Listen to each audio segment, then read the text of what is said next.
Halo teman-teman semua. Hari ini kita akan belajar tentang geometri.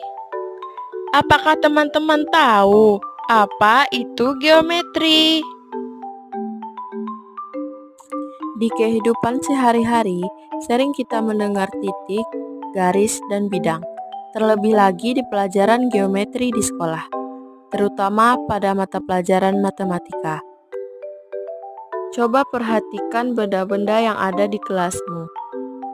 Benda tersebut merupakan bidang dunia geometri. Seperti apa sih geometri ini? Mari kita simak penjelasan berikut ini.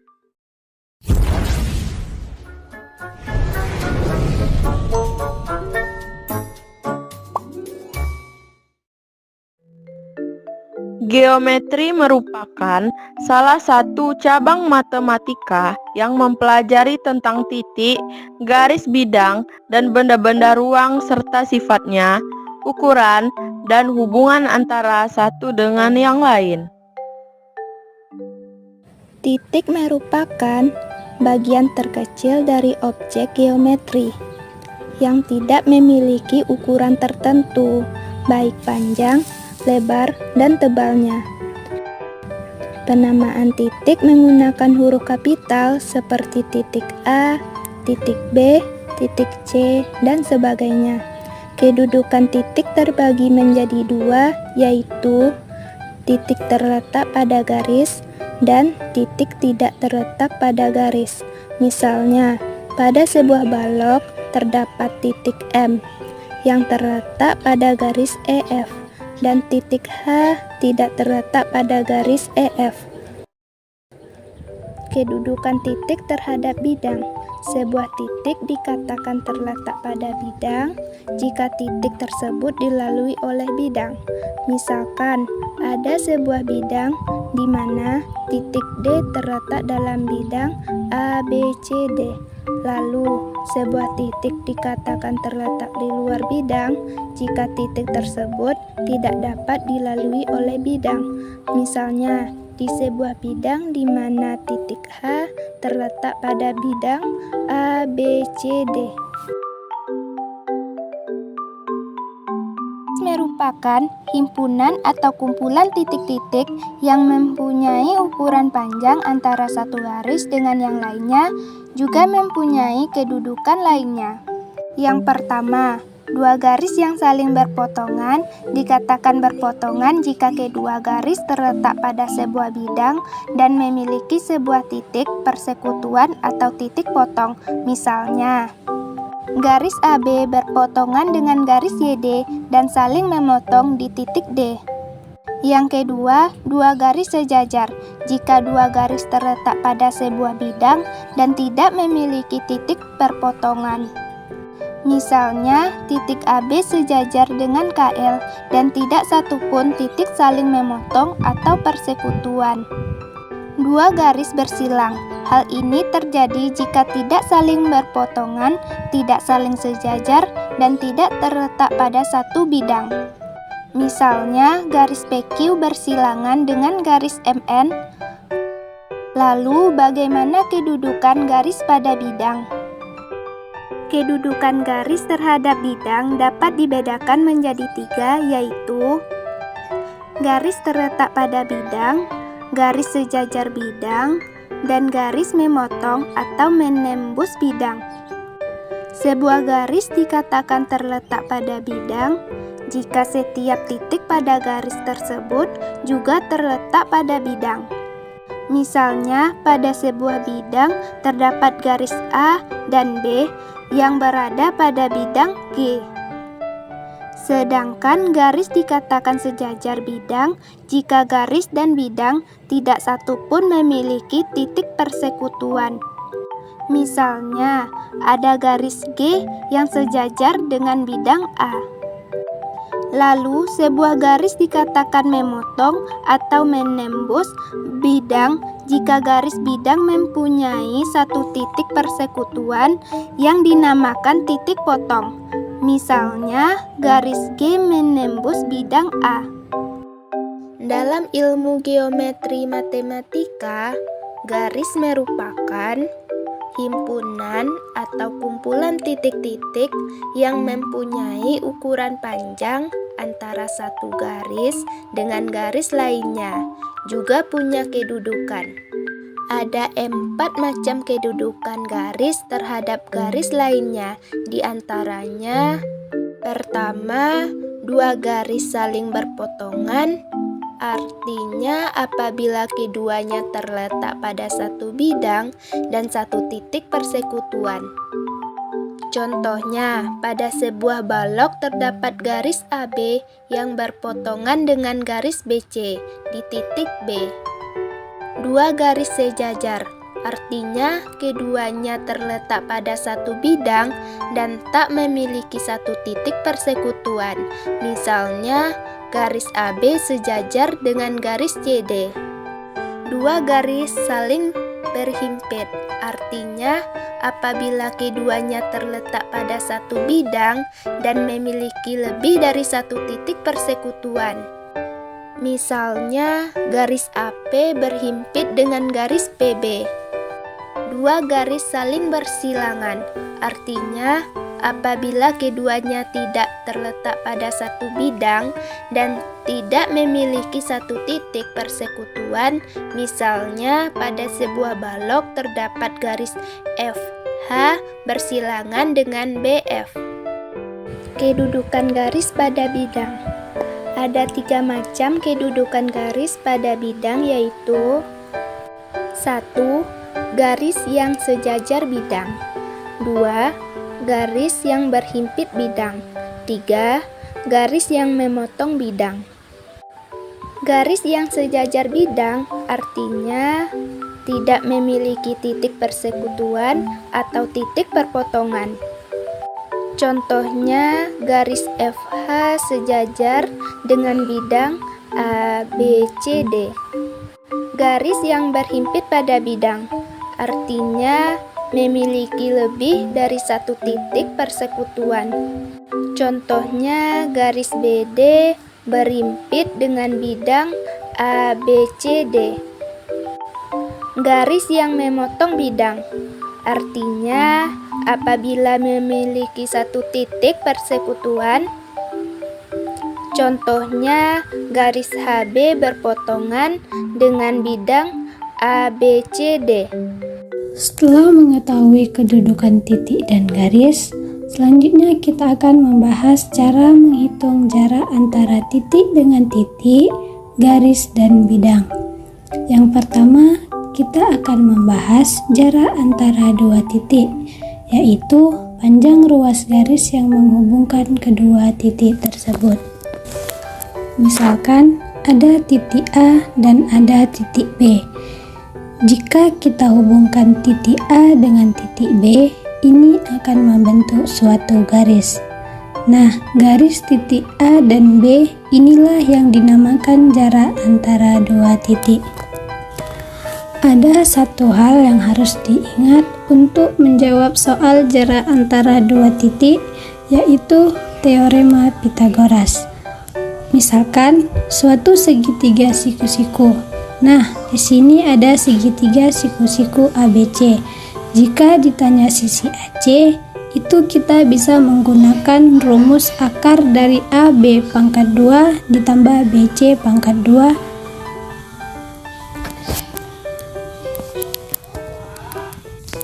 Jika ditanyakan itu AB, maka akar AC pangkat 2 dikurang BC pangkat 2.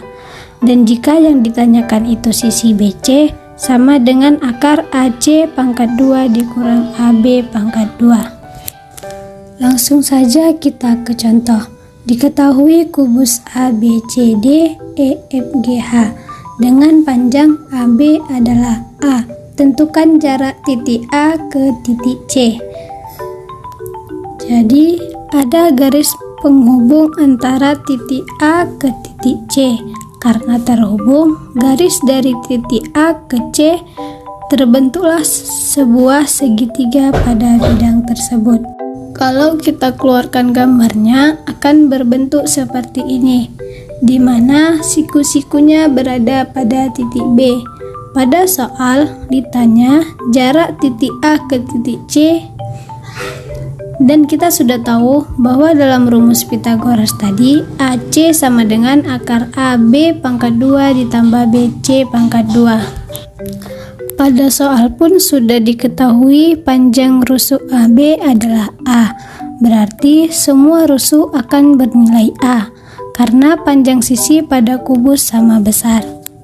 Berarti AC sama dengan akar A pangkat 2 ditambah A pangkat 2. Berarti AC sama dengan akar 2A pangkat 2. Tinggal dikeluarkan yang bisa dikeluarkan dari akar. Yang bisa dikeluarkan hanya A pangkat 2, maka akan menjadi AC sama dengan A akar 2. Berarti jika diketahui soal bahwa panjang rusuk dari kubus itu adalah A, yang ditanyakan adalah panjang AC, berarti jawabannya adalah A akar 2. Kemudian, bagaimana jika yang diketahui pada soal itu bukan A, tetapi angka, misalkanlah 10 cm. Sama saja konsepnya, kita masukkan ke dalam rumus. AC sama dengan akar AB pangkat 2 ditambah AC pangkat 2. Berarti yang AB tadi kita ganti A. Tadi menjadi 10 cm. Jika dalam soal yang diketahui adalah 10 cm rusuknya. Sehingga AC sama dengan akar 10 pangkat 2 ditambah 10 pangkat 2. Berarti AC sama dengan akar 100 tambah 100. 100 tambah 100 adalah 200, di mana AC sama dengan 200. Itu kan merupakan 2 kali 100. Kenapa kita buat seperti ini? Karena agar nilai 100 itu bisa kita keluarkan nilai akarnya. Sehingga didapati nilai AC adalah 10 akar 2. Dari jawaban soal ini dapat kita simpulkan panjang sisi AC itu merupakan diagonal sisi pada kubus, dan diagonal sisi pada kubus selalu bernilai A akar 2. Jadi jika pada soal hanya ditanyakan diagonal sisi pada kubus, sudah dipastikan nilainya A akar 2. A-nya itu berapa, A? A-nya itu apa? A itu adalah nilai yang diperoleh atau diketahui dalam soal sebagai panjang rusuk.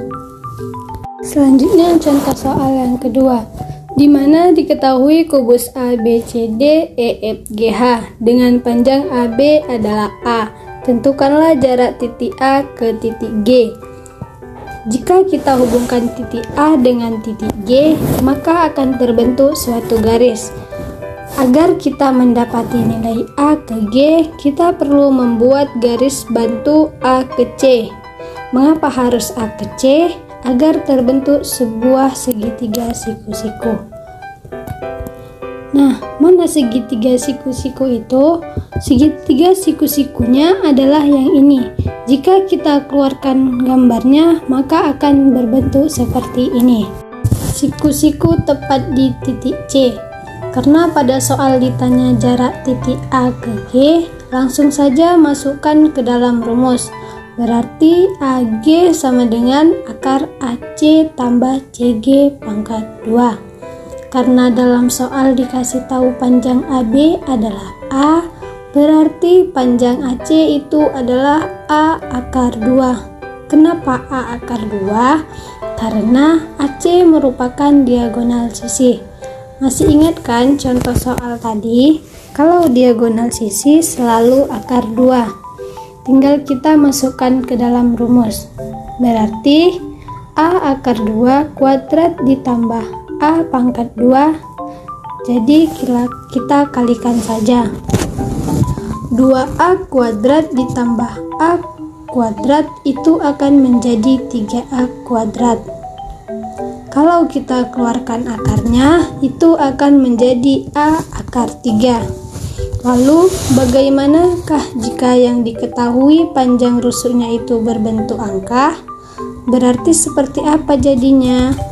Nah, misalkan dia itu adalah angka 5, berarti ganti nilai A-nya menjadi 5 cm. Maka langsung kita ganti menjadi 5 akar 3, di mana dapat disimpulkan panjang sisi AG merupakan diagonal ruang pada kubus. Diagonal ruang pada kubus selalu bernilai A akar 3. Jadi intinya diagonal ruang itu selalu bernilai A akar 3. Materi selanjutnya adalah jarak titik ke garis. Jadi, apa sih maksud dari jarak titik ke garis ini? Misalkan ada titik A, kemudian ada garis G. Nah, kita disuruh menentukan jarak titik A ini ke garis G. Ada banyak kemungkinan untuk menentukan jarak dari titik A ke garis G. Kemungkinan-kemungkinan itu adalah ini. Namun, hanya ada satu yang akan tegak lurus dari titik A ke garis G, yaitu yang ini. Jadi, yang kita ambil jaraknya adalah harus yang tegak lurus. Nah, tegak lurusnya itu bagaimana? Tegak lurusnya itu akan membentuk sudut siku-siku. Kemudian, jarak paling terpendek dari A ke garis G ini adalah garis tegak lurus ini.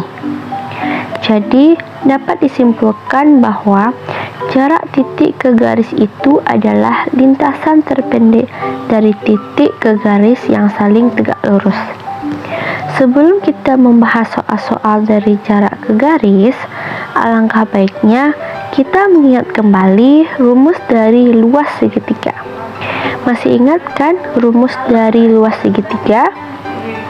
Rumus dari luas segitiga itu adalah setengah kali alas kali tinggi. Misalkan ada sebuah segitiga ABC dan siku-sikunya terletak di B. Kemudian rumus dari luas segitiga ini adalah setengah BC dikali AB. BC-nya ini merupakan alas dari segitiganya, sedangkan AB adalah tinggi dari segitiganya. Lalu bagaimanakah jika suatu titik di B disuruh menentukan jaraknya ke garis AC? Nah, masih ingat kan bahwa tadi jarak titik ke garis itu cari jarak yang terpendek, tapi dia harus saling tegak lurus. Yang memungkinkan itu adalah yang terhadap T, di mana letak siku-sikunya itu terletak di T. Nah, di sanalah letak tegak lurusnya. Kemudian, jika gambar segitiga ini kita balik, itu akan terbentuk seperti ini dan akan memiliki suatu rumus luas segitiga yang baru, yaitu setengah dikali AC dikali BT. Nah, AC ini adalah alas dari segitiganya, sedangkan BT adalah tinggi segitiga. Dari kedua rumus ini dapat disimpulkan setengah dikali BC dikali AB itu sama dengan setengah dikali AC dikali BT. Nah, karena ini setengah sama setengah ini bisa habis, sehingga dapat disimpulkan kembali bahwa BC dikali AB sama dengan AC dikali BT. Untuk contoh pertama, jika diketahui segitiga siku-siku dengan siku-sikunya di B dan panjang BC adalah 3 cm dan AB adalah 4 cm, tentukanlah panjang BT. Nah, kita bisa mencari panjang BT dengan menggunakan rumus yang tadi. Nah, yang ini ya, BC dikali AB sama dengan AC dikali BT. Nah, untuk BC itu kita sudah tahu bahwa besarnya 3 cm dan AB itu 4 cm. Tapi AC itu belum kita ketahui. Maka nilai AC ini harus kita cari terlebih dahulu. Nah, untuk mencari AC ini kita ingat lagi rumus Pythagoras. Saat sisi miring AC menjadi akar AB kuadrat ditambah BC kuadrat, tinggal masukkan saja nilai-nilainya. Jadi, akar 4 kuadrat ditambah 3 kuadrat menjadi akar 16 tambah 9. Maka hasil akhirnya akar 25. Dan nilai AC-nya adalah 5 cm. Maka sudah didapati bahwa AC ini nilainya 5 cm. Tinggal kita masukkan ke rumus untuk mencari panjang BT-nya. Tinggal masukkan satu persatu. BC-nya adalah 3 cm, AB-nya adalah 4 cm, dan AC-nya adalah 5 cm. Lalu dikali dengan BT. 3 dikali 4 itu adalah 12, 5 dikali BT, maka BT itu adalah 12/5.